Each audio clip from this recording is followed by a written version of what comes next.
नमस्कार, स्वागत है आप सभी का उत्कर्ष परिवार में।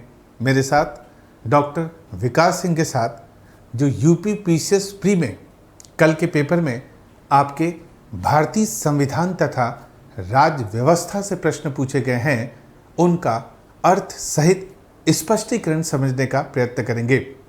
दोस्तों, अगर इस बार हम बात करें यूपी पीसीएस प्री के पेपर की, तो आपने देखा होगा कि संविधान और राज्य व्यवस्था से 21 सवाल सीधे सीधे पूछे गए हैं।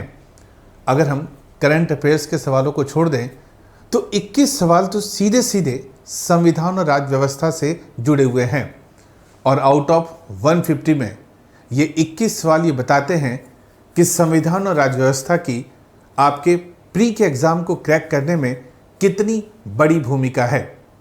अगर हम यहाँ पर प्रश्नों की प्रगति की बात करें तो अपेक्षा करता हूं कि इसमें से 2-3 सवाल अगर हम छोड़ दें जो थोड़ा सा अपने आप में कंसेप्ट को लिए हुए है, बाकी तो सारे के सारे प्रश्न ही एकदम तथ्यात्मक है, फैक्चुअल है, वन लाइनर है।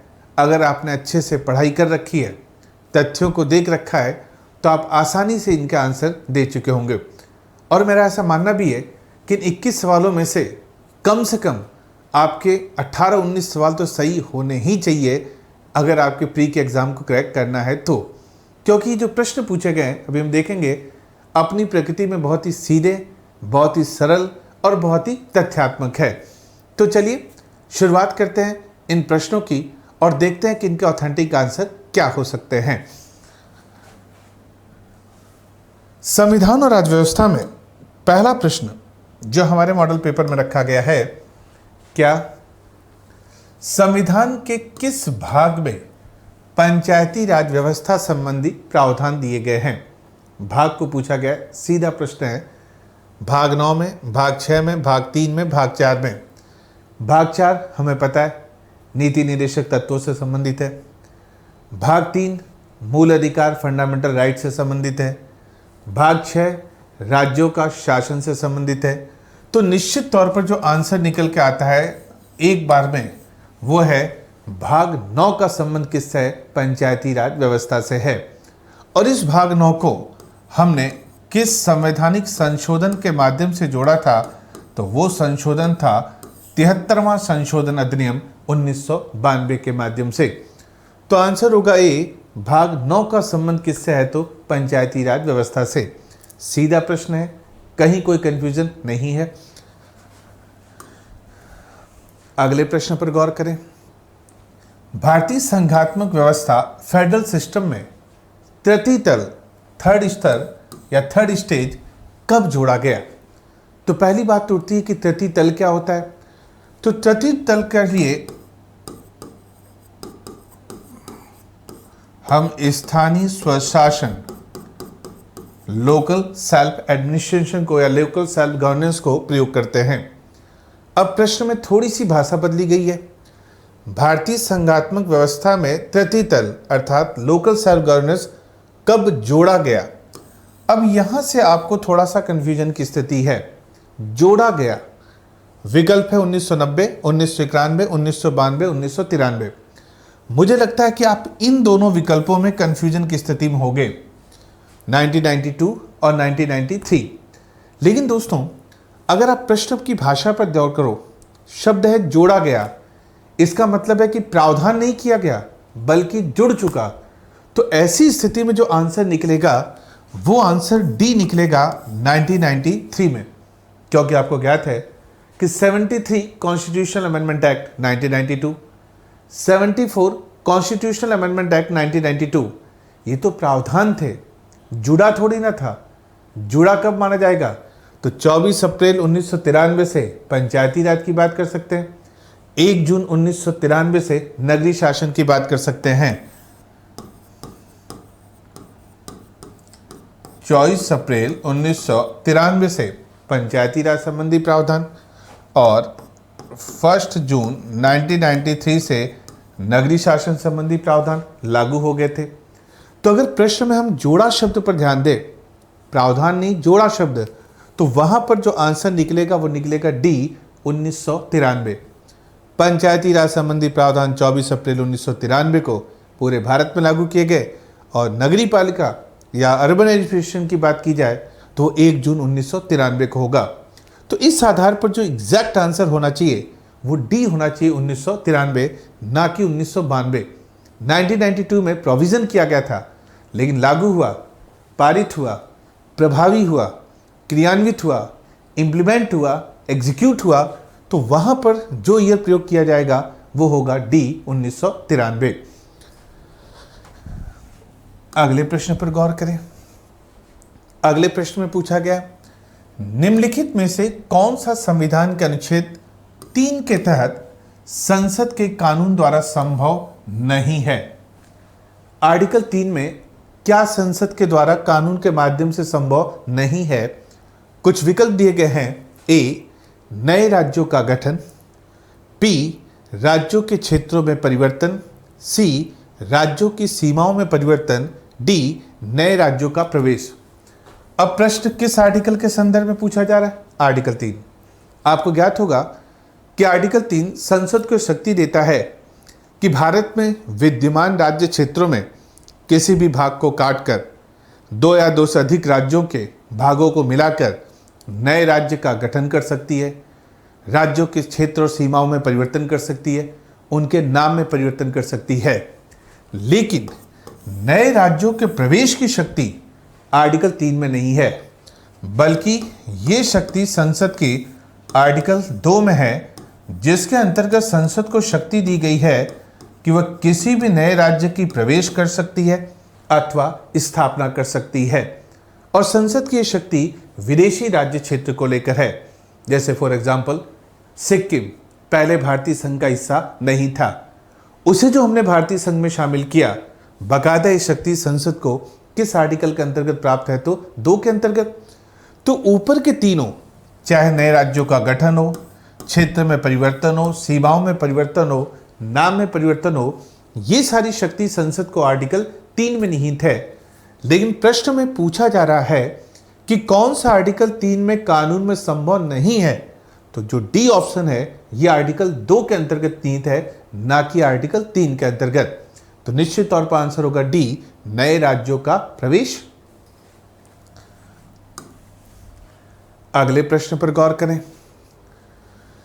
निम्न में से कौन से पदाधिकारियों को हटाने में संसद की कोई भूमिका नहीं होती है? प्रश्न में पूछा गया है कि भूमिका नहीं होती है। उच्च न्यायालय के न्यायाधीश, उच्चतम न्यायालय के न्यायाधीशों, अध्यक्ष संघ लोक सेवा आयोग, भारत के नियंत्रक और महालेखा परीक्षक। अब इनमें से किसमें संसद की भूमिका नहीं है? अगर हम हाईकोर्ट जजेस की बात करें तो हाईकोर्ट के जजेस को पद से हटाने के लिए 2 आधार है। एक साबित कदाचार, प्रूव मिसबिहेवियर, और दूसरा अक्षमता। इसी आधार पर जो प्रस्ताव है वो कहां पर लाया जाता है? संसद में। और अगर संसद अपने दोनों सदनों में अलग अलग विशेष बहुमत से उस संकल्प को पारित कर देती है तो उसके पश्चात राष्ट्रपति के आदेश से उच्च न्यायालय के न्यायाधीशों को उनके पद से हटाया जा सकता है। और हाई कोर्ट जजेस को ये जो हटाने की प्रक्रिया है ये लगभग वैसी है या वही प्रक्रिया है जो कि सुप्रीम कोर्ट के जजेस को हटाने के लिए होती है। तो इसका मतलब हुआ कि इन दोनों में तो सीधे सीधे किसकी भूमिका निभल कर आ रही है? संसद की। अर्थात संसद में ही प्रस्ताव रखा जाएगा। संसद अगर अपने दोनों सदनों से विशेष बहुमत से संकल्प पारित करती है तब कहीं जाकर राष्ट्रपति के आदेश के माध्यम से उसे हटाया जाएगा। तीसरा जो पद है अध्यक्ष संघ लोक सेवा आयोग, इसमें कहीं भी संसद की भूमिका नहीं है। क्यों नहीं है?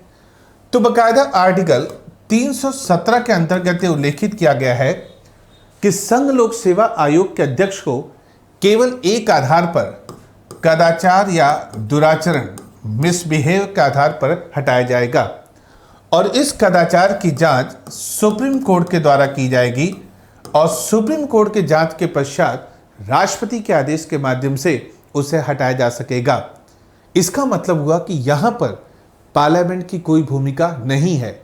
यहां पर कदाचार के मामलों की जांच किस निकाय के द्वारा की जाएगी? सुप्रीम कोर्ट या उच्चतम न्यायालय के द्वारा की जाएगी और उच्चतम न्यायालय जांच के पश्चात जो भी अनुशंसा देता है उसे मानने के लिए राष्ट्रपति बाध्य है।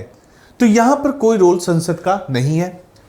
कैग की बात करें तो कैग के लिए भी कहा गया है कि वैसे ही हटेगा जैसे कि सुप्रीम कोर्ट का न्यायाधीश हटता है। और अभी हमने बात की कि सुप्रीम कोर्ट हो या हाई कोर्ट हो, इनके न्यायाधीश कैसे हटते हैं?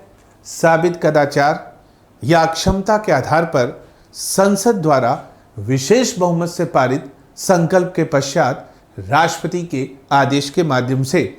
तो सीधे सीधे संविधान का आर्टिकल 148 पे कहा भी गया है कि कैग उसी तरीके से हटेगा, उसी प्रक्रिया से हटेगा जो कि उच्चतम न्यायालय के न्यायाधीश को उसके पद से हटाने के लिए प्रयुक्त की जाती है।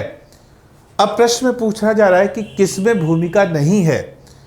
विकल्प है केवल 1 तथा 2, विकल्प है केवल 3 तथा 4, विकल्प है केवल 1, 2, 3, विकल्प है डी।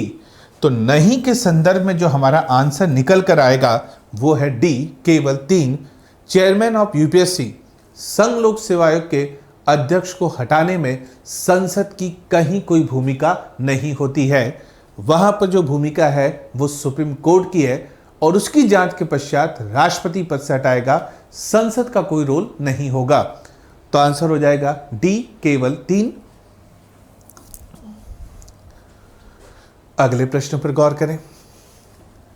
पंचायतों के लिए कराए जाने वाले सभी निर्वाचनों के संचालन का अधीक्षण, निदेशन और नियंत्रण निहित होता है। सरल भाषा में कहा जाए तो कौन पंचायतों के चुनाव कराएगा?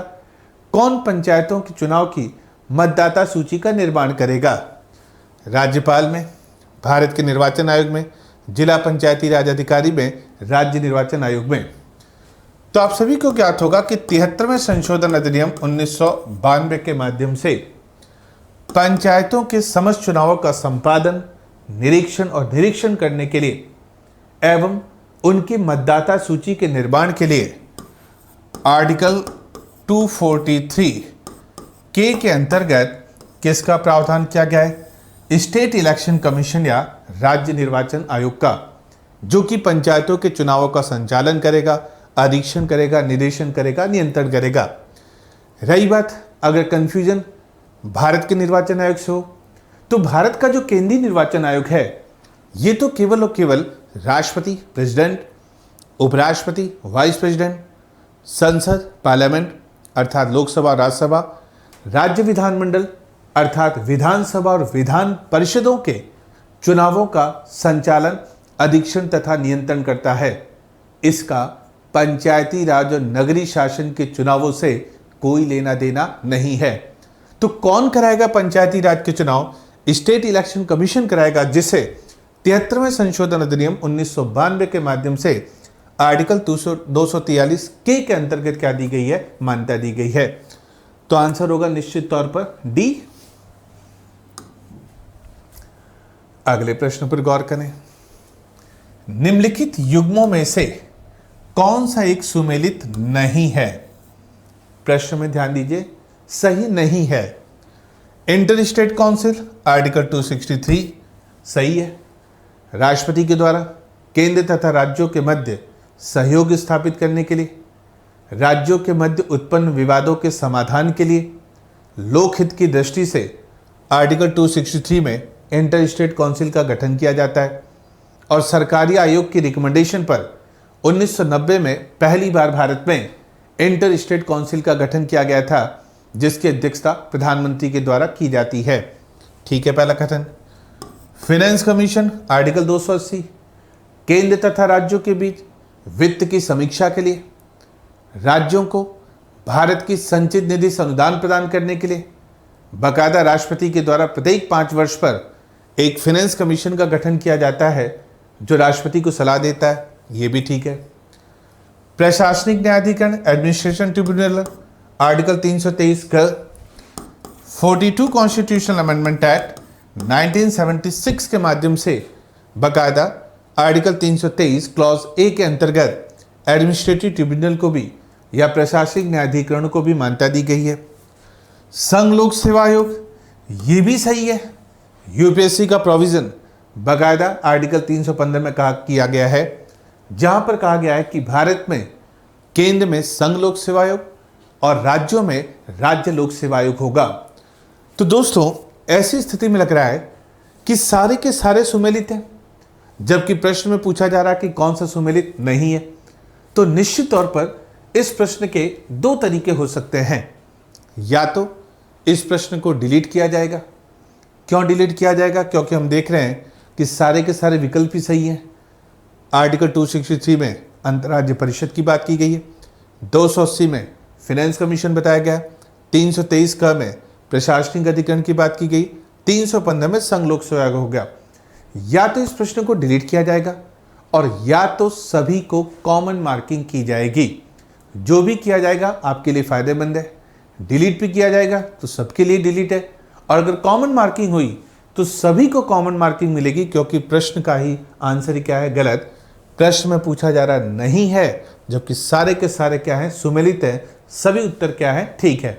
तो इस प्रश्न को लेकर आप कोई कंफ्यूजन मत रखिए, जो होगा वो सभी के लिए होगा। अगले प्रश्न पर गौर करें। अगला प्रश्न है, भारतीय संविधान का अनुच्छेद 371, सॉरी इसके पहले एक और प्रश्न था। अगले प्रश्न पर बात करें तो प्रश्न पूछा जा रहा है कि भारतीय संविधान का कौन सा अनुच्छेद केंद्रीय सतर्कता आयोग, जिसे शॉर्ट में हम CVC सेंट्रल विजिलेंस कमीशन कहते हैं, उसका उल्लेख किस आर्टिकल में किया गया है? आर्टिकल 268, आर्टिकल 280, आर्टिकल 276, उपयुक्त में से कोई नहीं। तो बात की जा रही केंद्रीय सतर्कता आयोग की।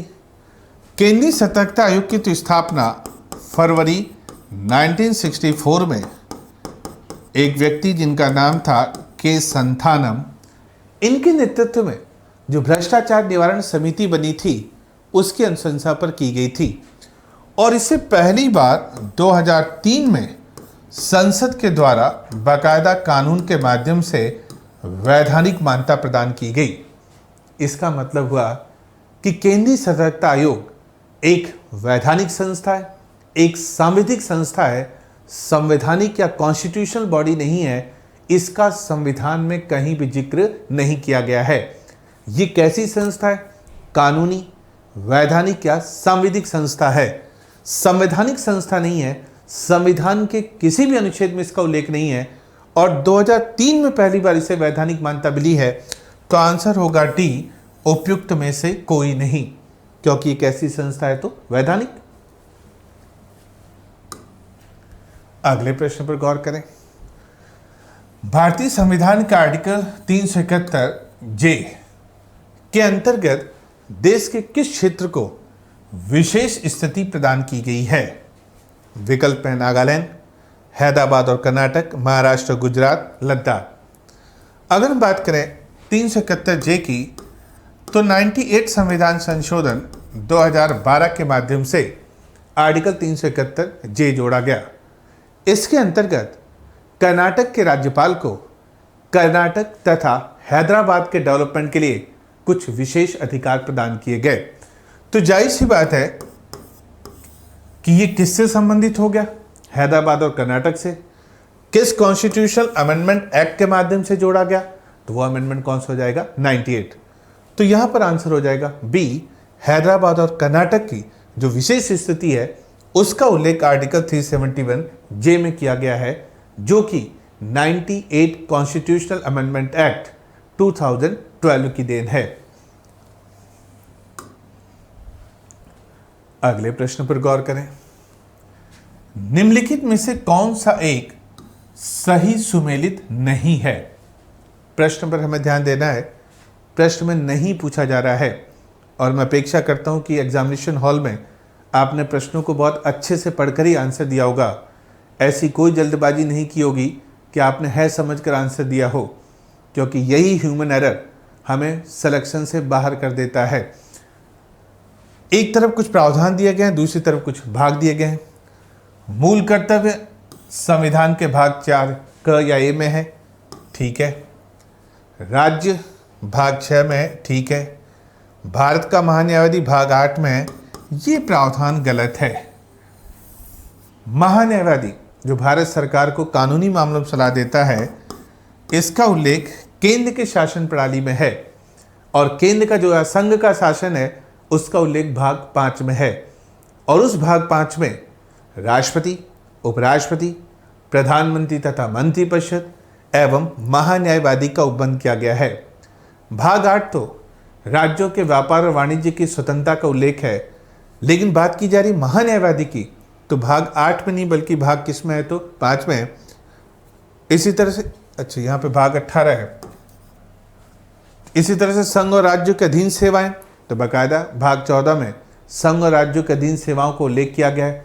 इसी में ही पहले उनकी सेवाओं की बात की गई है और 315 से लेकर 323 तक लोक सेवा आयोग का उपबंध किया गया है। तो प्रश्न में पूछा जा रहा है कि सुमेलित नहीं है, तो सुमेलित नहीं में आंसर होगा अटॉर्नी जनरल ऑफ इंडिया, महान्यायवादी, क्योंकि उसका उल्लेख संविधान के कौन से भाग में किया गया है तो वो हो जाएगा भाग 5 में। अगले प्रश्न को लें। भारतीय संसद की सबसे बड़ी समिति कौन सी है? सबसे बड़ी समिति, अब बड़ी का मतलब क्या हुआ कि इनमें से जिसकी सदस्यों की संख्या क्या हो, ज़्यादा हो। और अगर आपने एग्जाम के पहले पिछले सालों के पेपर्स हल किए हों, यूपीएससी के और यूपी पीसीएस के और अदर स्टेट पीसीएस के, तो आपने देखा होगा कि इस पेपर में जितने भी सवाल हैं उसमें से 2-3 सवालों को छोड़ दीजिए तो सारे वही सवाल हैं जो या तो किसी स्टेट पीसीएस में पूछे जा चुके हैं या यूपीएससी में पूछे जा चुके हैं। अब इस सवाल को यूपीएससी में ऑलरेडी पूछा जा चुका है। सबसे बड़ी समिति तो जाहिर सी बात है जिसकी सदस्य संख्या बड़ी हो।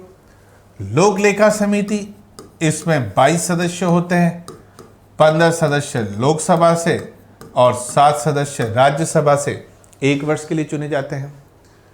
प्राक्कलन समिति की बात करें, इसमें 30 सदस्य होते हैं और सभी के सभी एक ही सदन से चुने जाते हैं और वो है Lok Sabha. Committee on public undertakings, लोक उपक्रम समिति की बात करें, इसमें भी 22 सदस्य होते हैं, 15 सदस्य लोकसभा से और 7 सदस्य राज्यसभा से 1 वर्ष के लिए चुने जाते हैं। याचिका समिति की बात करें, प्रत्येक सदन की अपनी एक याचिका समिति है। लोकसभा की बात करें तो इसमें 15 सदस्य हैं, राज्यसभा की बात करें तो इसमें 10 सदस्य हैं। अब आप स्वयं आंसर निकाल सकते हो कि सबसे बड़ी, तो सबसे बड़ी सदस्य संख्या किसकी है? 30। किसकी? प्राक्कलन या अनुमान समिति की। तो 1950 में जॉन मथाई की रिकमेंडेशन में जो प्राक्कलन या अनुमान समिति गठित की गई, यही वर्तमान में संसदीय समितियों में सबसे बड़ी समिति है, जिसमें कुल 30 सदस्यों का उपबंध है और 30 के 30 सदस्य केवल लोकसभा से 1 वर्ष के लिए चुने जाते हैं। तो आंसर हो जाएगा बी, प्राक्कलन समिति। अगले प्रश्न पर गौर करें। भारतीय संविधान के कौन से अनुच्छेद में नागरिकता से संबंधित है? एकदम सिंपल, एकदम फैक्चुअल क्वेश्चन है। आर्टिकल 3 से 10, 4 से 11, 5 से 11, 6 से 11। तो सीधे सीधे आपको पता है कि संविधान का भाग 1 संघ और राज्य क्षेत्र से संबंधित है, जिसका जिक्र आर्टिकल 1 से लेकर 4 तक है। 1 से 4 अगर उसका जिक्र है तो निश्चित तौर पर भाग 2 जो कि नागरिकता से संबंधित है, और उस भाग 2 में अनुच्छेद 5 से लेकर अनुच्छेद 11 तक किसका उपबंध किया गया है? तो नागरिकता या सिटीजनशिप का प्रावधान किया गया है। तो आंसर हो जाएगा सी। अगले प्रश्न पर गौर करें। रीजनिंग एसर्शन, कथन कारण का क्वेश्चन है। क्या नीचे 2 कथन दिए गए हैं जिनमें से एक कथन को ए तथा दूसरे कथन को आर कहा गया है? ठीक है। कथन ए में कहा गया है कि भारतीय राजनीतिक व्यवस्था की प्रकृति में निरंतरता एवं परिवर्तन के मूर्त तत्व पाए जाते हैं। बिल्कुल सही है। कैसे? भारतीय राजनीतिक व्यवस्था में निरंतरता एवं परिवर्तन के तत्व हैं। किसी भी राजनीतिक व्यवस्था में अगर परिवर्तन नहीं होगा तो वह व्यवस्था क्या हो जाएगी? जड़ हो जाएगी, और जनता के पास सिवाय क्रांति के कोई रास्ता नहीं रहेगा। हमारे संविधान निर्माताओं ने राज्य व्यवस्था की प्रगति बताई है कि वो निरंतर प्रगतिशील रहे, निरंतर उसमें परिवर्तन होता रहे। और इसी चीज़ को आप देख लीजिए कि अब तक भारतीय संविधान में कुल 104 संशोधन हो चुके हैं, जो कि अपने आप में संविधान की निरंतरता और परिवर्तनशीलता को स्पष्ट करता है। तो पहला कथन क्या हो गया? सही हो गया। दूसरे कारण की बात करें, भारतीय राजनीतिक व्यवस्था में निम्न राजनीतिक कार्यशैलियों जैसे आधुनिक शैली, परंपरागत शैली और संत शैली के तत्व समाहित हैं। बिल्कुल, मॉडर्न शैली भी भारतीय संविधान में शामिल है, परंपरागत शामिल भी शामिल है, संत शैली अर्थात गांधी जी के विचार भी आपको दिखाई दे देंगे, विनोबा भावे के भी विचार आपको दिखाई दे देंगे। परंपरागत शैली में आ जाइए, संविधान निर्माताओं के जो आदर्श मूल्य हैं वो भी आपको प्रस्तावना में दिखाई देगी। आधुनिक शैली की बात करें, सेकुलरिज्म है, सोशलिज्म है, लेकिन वो कैसा है? भारतीय परिस्थितियों के अनुसार है। तो ये भी सारी चीज़ें कहाँ पर दिखाई देती है? भारतीय संविधान में। तो आंसर निकलेगा ए और आर दोनों सही है, तथा आर ए की क्या करता है? सही व्याख्या करता है। दोनों स्टेटमेंट क्या है? राइट है। अगले प्रश्न पर देखें। फिर से प्रश्न सीधे फैक्चुअल है। क्या राज्यों में मुख्यमंत्री सहित मंत्री परिषद में मंत्रियों की न्यूनतम संख्या क्या हो सकती है? अधिकतम नहीं, प्रश्न में पूछा जा रहा है न्यूनतम। 10, 12, 13, 14 और वो भी with chief minister, not without chief minister. तो कहां से है ये प्रावधान? तो 91 कॉन्स्टिट्यूशनल अमेंडमेंट एक्ट 2003 के माध्यम से केंद्र तथा राज्य दोनों जगह मंत्री परिषद के आकार को परिसीमित किया गया, डिलिमिटेड किया गया। और इसी अमेंडमेंट के थ्रू राज्यों में भी मंत्री परिषद की अधिकतम संख्या और न्यूनतम संख्या का निर्धारण किया गया। अधिकतम की बात करें तो विधानसभा की कुल सदस्य संख्या का 15%, जिसमें मुख्यमंत्री भी शामिल है, और न्यूनतम की बात करें तो केवल और केवल 12 सदस्य होगी, जिसमें मुख्यमंत्री भी क्या होगा? शामिल होगा। तो प्रश्न में न्यूनतम पूछा जा रहा है, तो आंसर होगा बी, न्यूनतम सदस्यों की संख्या राज्य की मंत्रिपरिषद में 12 होगी। यह व्यवस्था मूल संविधान में नहीं थी, बल्कि किस कॉन्स्टिट्यूशनल अमेंडमेंट एक्ट के थ्रू स्थापित की गई है? तो वो अमेंडमेंट हो जाएगा 91 कॉन्स्टिट्यूशनल अमेंडमेंट एक्ट 2003। अगले प्रश्न को लें। भारत के सर्वोच्च न्यायालय ने संविधान के आधारभूत ढांचे के सिद्धांत को स्पष्ट किया। दोस्तों, ये वो प्रश्न है कि शायद ही कोई कंपटीशन एग्जाम बचा हो जहां पर इस क्वेश्चन को नहीं पूछा गया हो। अगर आपने अनसॉल्व पेपर या सॉल्व पेपर हल किए हों विभिन्न स्टेट पीसीएस के, तो आपने देखा होगा कि यूपीएससी से लेकर कांस्टेबल तक का कोई एग्जाम है तो इस क्वेश्चन को जरूर पूछा गया है। अब इस क्वेश्चन को आप ये भी कह सकते हैं कि आपसे इसलिए पूछा गया क्योंकि हाल ही में जिस केस में इसका प्रतिपादन हो गया था उनका क्या हो गया था? निधन हो गया था। मूल ढांचा गोलकनाथवाद 1967, केशवानंद भारतीवाद 1973, शंकरी प्रसादवाद 1951, सज्जन सिंहवाद 1965। तो पहली बार जो मूल ढांचे का प्रतिपादन किया सुप्रीम कोर्ट ने, वो केशवानंद भारती वर्सेस केरला स्टेट 1973 में किया। मूल ढांचे से शाब्दिक अभिप्राय है कि जहां पर आकर संसद की संशोधन शक्ति सीमित हो जाती है, अर्थात संविधान के ऐसे महत्वपूर्ण प्रावधान जिस पर हमारा संविधान टिका हुआ है, जिस पर हमारा संविधान आधारित है और जिसमें परिवर्तन या संशोधन की शक्ति संसद के पास नहीं है, उसे मूल ढांचा की संज्ञा दी जाती है, जो कि संविधान में तो नहीं है, लेकिन स्वयं सुप्रीम कोर्ट के द्वारा 1973 में अब तक की जो सबसे बड़ी बेंच है, उस केशवानंद भारती वाद में इस बेसिक स्ट्रक्चर या बुनियादी ढांचा या आधारभूत ढांचे का क्या किया गया था? प्रतिपादन किया गया था। तो आंसर हो जाएगा ऐसे में बी, केशवानंद भारती वाद 1973। अगले प्रश्न को लें। निम्नलिखित में से कौन सा एक सही सुमेलित नहीं है? फिर से हमें जिस पर ध्यान देना वो है नहीं। आर्टिकल 39A समान न्याय एवं निःशुल्क विद्युत सहायता, ये ठीक है। बाकायदा 42 कॉन्स्टिट्यूशनल अमेंडमेंट एक्ट 1976 के माध्यम से इसे क्या किया गया? ऐड किया गया। आर्टिकल 40 ग्राम पंचायतों का संगठन, ये भी ठीक है। निदेशक तत्वों में कहा गया है कि राज्य ग्राम पंचायतों का क्या करेगा? गठन करेगा। आर्टिकल 44 समान नागरिक संहिता यूनिफॉर्म सिविल कोड, ये भी ठीक है। अब प्रश्न में पूछा जा रहा है नहीं, ऊपर के 3 अगर पता है तो अपना आप ही चौथा आंसर निकल आएगा। आर्टिकल 48 न्यायपालिका का कार्यपालिका से पृथक्करण, ये सुमेलित नहीं है, क्योंकि आर्टिकल 48 में कहा गया है कि राज्य कृषि तथा पशुपालन का संगठन करेगा, राज्य गौवध निषेध के लिए कदम उठाएगा। रही बात कार्यपालिका और न्यायपालिका के पृथक्करण की बात, तो इसका उल्लेख तो नीति निर्देशक तत्वों में तो किया गया है, लेकिन आर्टिकल 48 में नहीं, बल्कि इसका उल्लेख किस आर्टिकल में किया गया, तो आर्टिकल 50 में किया गया है। तो जाहिर सी बात है कि जो डी विकल्प है वो सुमेलित नहीं है, तो आंसर हो जाएगा डी। अगले प्रश्न पर गौर करें। भारत के महान्यायवादी अटॉर्नी जनरल के संदर्भ में निम्न कथनों पर विचार कीजिए। क्या? पहला कथन कह रहा है कि राष्ट्रपति किसी भी ऐसे व्यक्ति की नियुक्ति करेगा जो उच्चतम न्यायालय के न्यायाधीश के रूप में नियुक्त होने के लिए अर्ह हो, अर्थात योग्य हो। बिल्कुल सही है। जब आप अटॉर्नी जनरल या महान्यायवादी को लेकर आर्टिकल 76 पढ़ते हो तो उसमें बाकायदा इसकी योग्यता को लेकर बताया गया है कि राष्ट्रपति के द्वारा ऐसे व्यक्ति को महान्यायवादी के रूप में नियुक्त किया जा सकेगा जो कि उच्चतम न्यायालय का न्यायाधीश बनने की योग्यता रखता हो। अर्थात ये आवश्यक नहीं है कि वह व्यक्ति सुप्रीम कोर्ट का जज हो, सुप्रीम कोर्ट का जज बनने की योग्यता रखता हो, ऐसे व्यक्ति को भी राष्ट्रपति महान्यायवादी नियुक्त कर सकता है।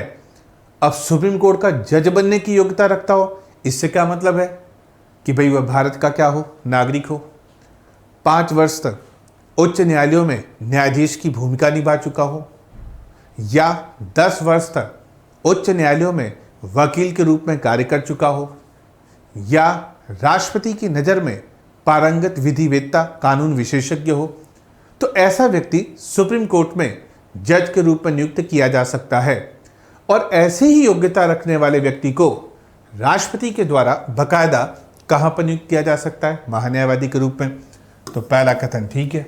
दूसरा, महान्यायवादी इतना पारिश्रमिक प्राप्त करेगा जो संसद अवधारित करे, यहां पर आकर गलत हो जाएगा। क्यों? महान्यायवादी प्रसाद पर्यंत या प्लेजर पर कार्य करता है, कृपा पर कार्य करता है। किसके प्रसाद पर्यंत या कृपा पर कार्य करेगा? तो संसद नहीं बल्कि राष्ट्रपति के।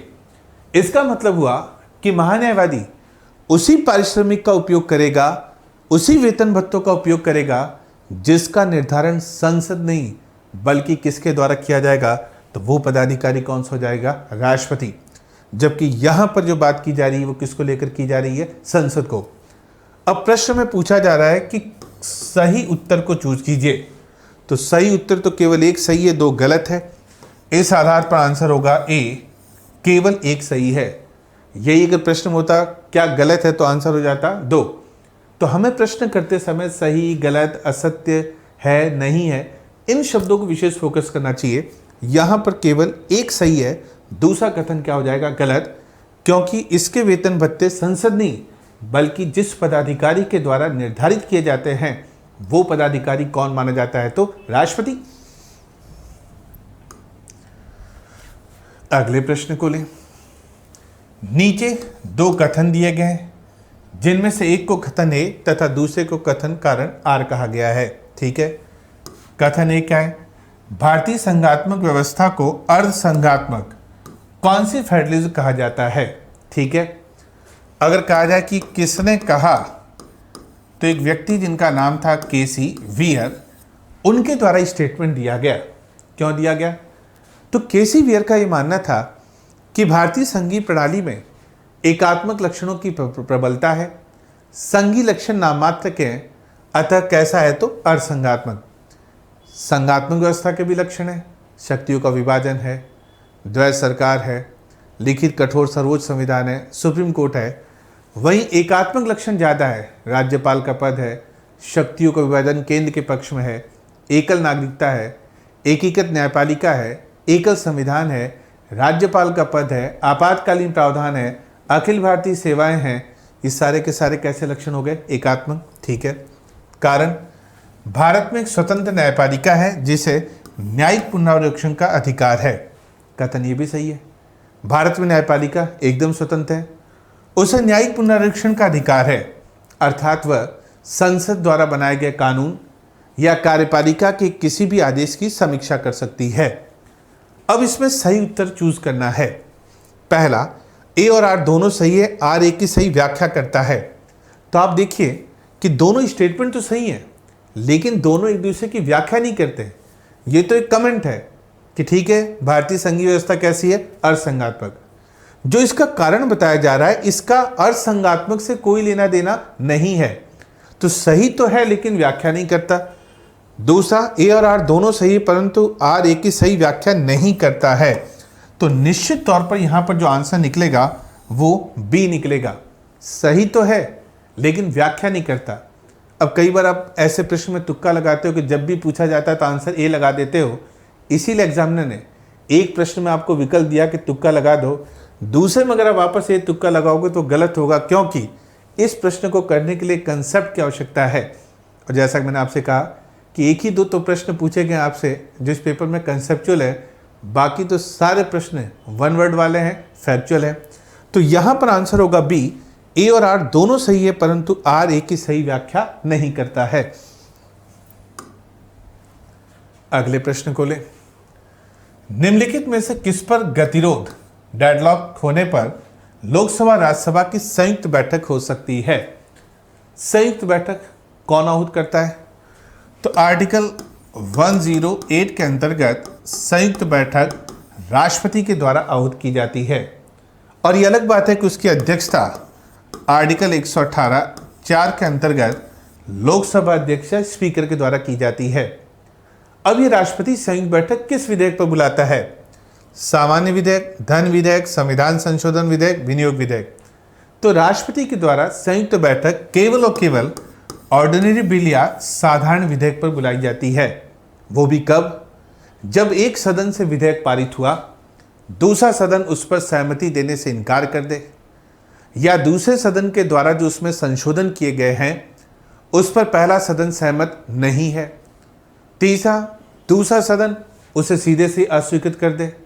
चौथा, 6 महीने से अधिक का समय हो गया हो और दूसरा सदन उस पर कोई प्रतिक्रिया व्यक्त ना करे और दोनों सदनों में अभी भी गतिरोध कायम हो, तो राष्ट्रपति के द्वारा आर्टिकल 108 के अंतर्गत संयुक्त बैठक आहूत की जा सकती है, बुलाई जा सकती है, जिसकी अध्यक्षता लोकसभा अध्यक्ष के द्वारा की जाती है।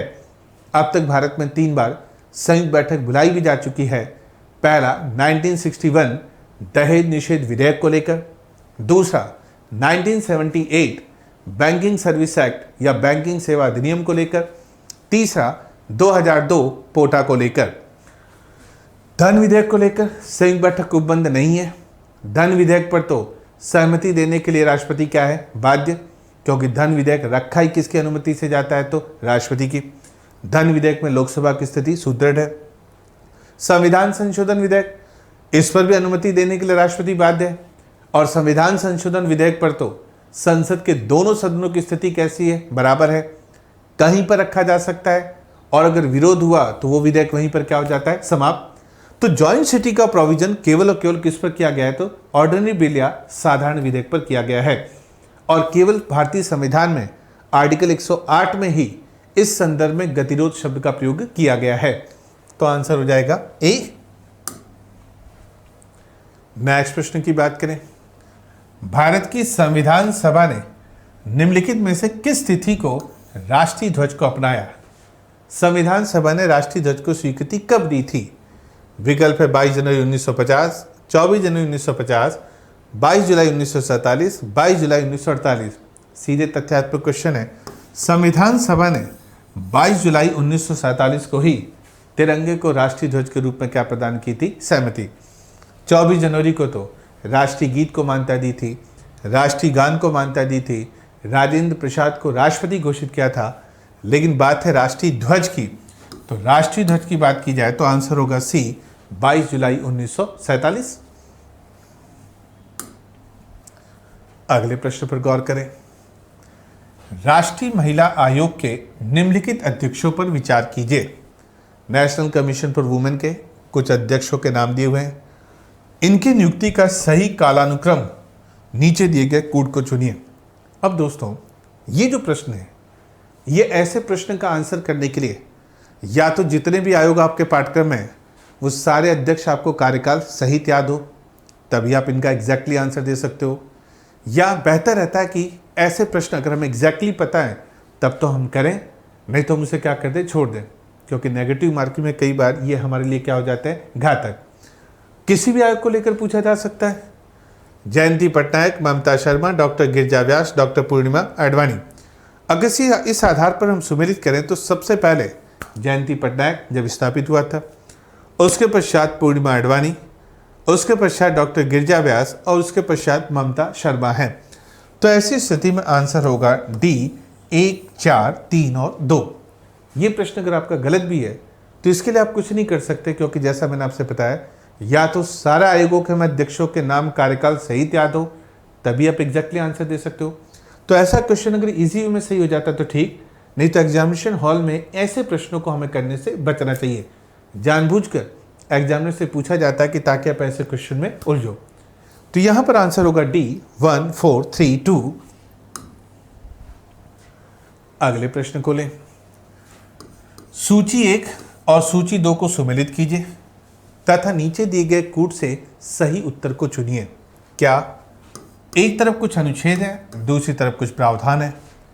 आर्टिकल 61 राज्यसभा के उपसभापति को हटाना, आर्टिकल 67 क्लॉज बी राष्ट्रपति पर महाभियोग, आर्टिकल 94 उपराष्ट्रपति को हटाना, आर्टिकल 90 स्पीकर को हटाना।